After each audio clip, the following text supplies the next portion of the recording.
Bien, ahora tenemos una interesante entrevista con Leandro Querido. Él es director ejecutivo de Transparencia Electoral para América Latina. Vamos a conversar sobre el rol y las experiencias de la observación electoral en América Latina en tiempos de COVID-19. Muy buenos días, bienvenido. Hola, muy buenos días, gracias por llamarme. Bien, ¿podría comentarnos, por favor, cuál es el impacto de la pandemia en la democracia de los países actualmente, sobre todo en el marco de Latinoamérica? Bueno, ha sido un impacto muy duro en la vida en general y en los procesos electorales en particular. Muchas elecciones se han suspendido, otras se han reprogramado. Las que se hicieron en un marco de excepcionalidad, con nuevas perspectivas, como por ejemplo todo lo que tiene que ver con los aspectos de cuidado sanitario.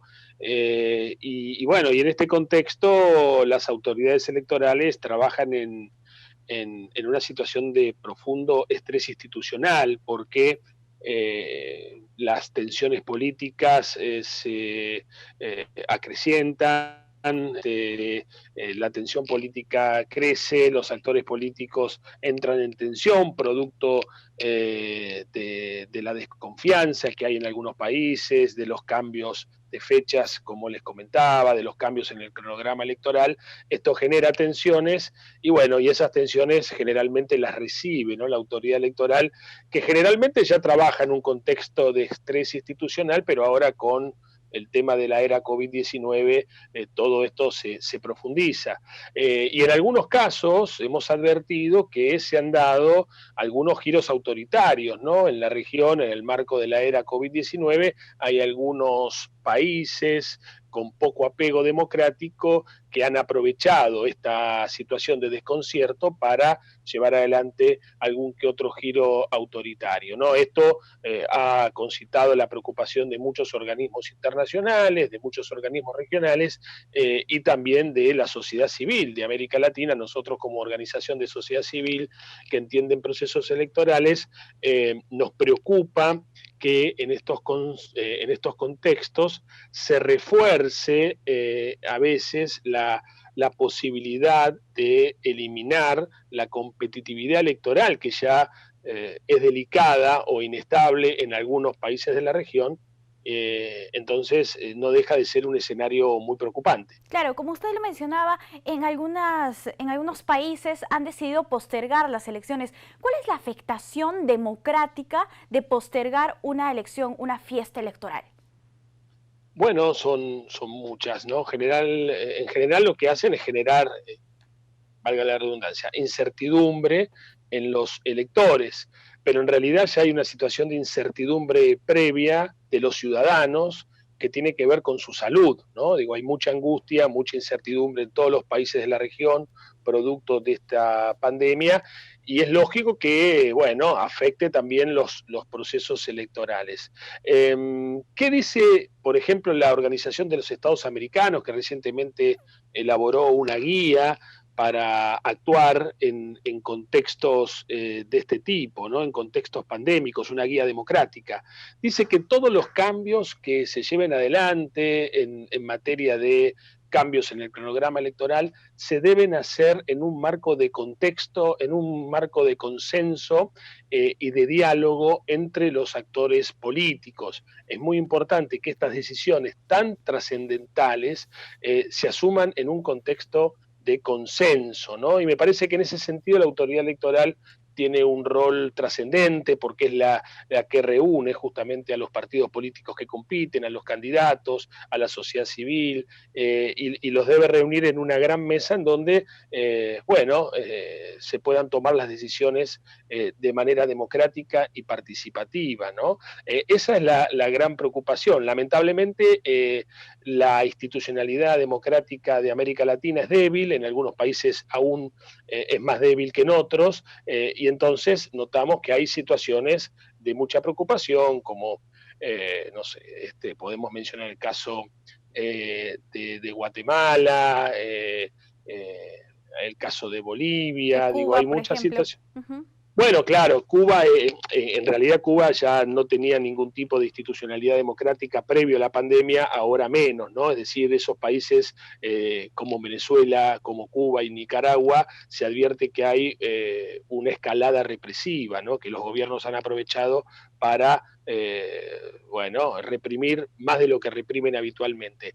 Pero en otros países que son democracias imperfectas o democracias en construcción, también la situación se torna un tanto delicada, ¿no? Bien, efectivamente. Ya que usted tocó el tema de este documento presentado por la Organización de Estados Americanos, nos gustaría que nos comente un poco más sobre de repente, cuáles son los puntos centrales de esta guía para organizar elecciones en tiempos de pandemia. Bueno, en definitiva, el marco general es la necesidad de generar canales de consenso, ¿no? Ese es el marco general. Las crisis se resuelven con estados de derecho consolidados, ¿no? Me parece que ese es el punto principal. Y después, lo interesante es que inexorablemente se debe incorporar a la gobernanza electoral una perspectiva sanitaria o de bioseguridad, ¿no? Esto no estaba tan presente en las organizaciones de los procesos electorales en la región, y ahora este nuevo contexto demanda esta perspectiva. Por lo tanto, en primer lugar, se debe hacer un trabajo entre áreas de gobierno, como les decía, el área que entiende en materia electoral y el área que ahora entiende también en materia de salud.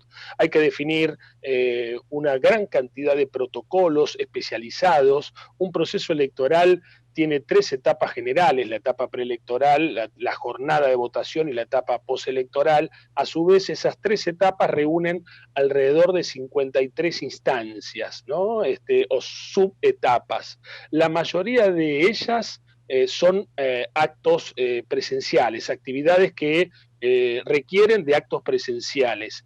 Estamos hablando de casi 30 instancias que requieren actos presenciales. Y hoy sabemos que la concentración de electores o los actos presenciales son instancias de posibles focos de contagio. Efectivamente. Claro, entonces, exacto, hay que reducirlos. Entonces, la autoridad electoral lo que debe hacer es desglosar el proceso electoral y analizar etapa por etapa y subetapa por subetapa de qué manera se puede eliminar esta posibilidad de contagio, ¿no? Y se puede hacer. Lamentablemente, en nuestro continente nos regimos por un paradigma del el manualismo electoral, ¿no? Yo lo llamo manualismo electoral porque es un proceso electoral que hace del acto presencial casi su marca distintiva. Entonces tenemos que hacer una revisión profunda, ver de qué manera podemos reducir esas 30, casi 30 instancias y darles seguridad a los electores, a las fuerzas de seguridad, a las autoridades electorales que intervienen en un proceso, ¿no? Efectivamente, implementar nuevas medidas para cuidar la seguridad y la salud de los electores, en este caso. Bien, nos gustaría ahora enfocarnos un poco más en la labor de observación electoral que realiza Transparencia. Si podría comentarnos cuáles son los retos, cuál es el papel de los observadores ahora en tiempos de pandemia del COVID-19. Bueno, es un gran desafío porque nosotros como organización de la sociedad civil también tenemos que hacer nuestros protocolos de seguridad, ¿no? Ya el contexto, como les decía, es muy diferente a los anteriores y contamos con pocos antecedentes o con poca experiencia. Solamente la Organización de los Estados Americanos, que cuenta con un presupuesto muy importante, pudo realizar observación electoral internacional en contextos COVID-19. Lo pudo hacer en Surinam, lo pudo hacer en Guyana y lo pudo hacer en la República Dominicana.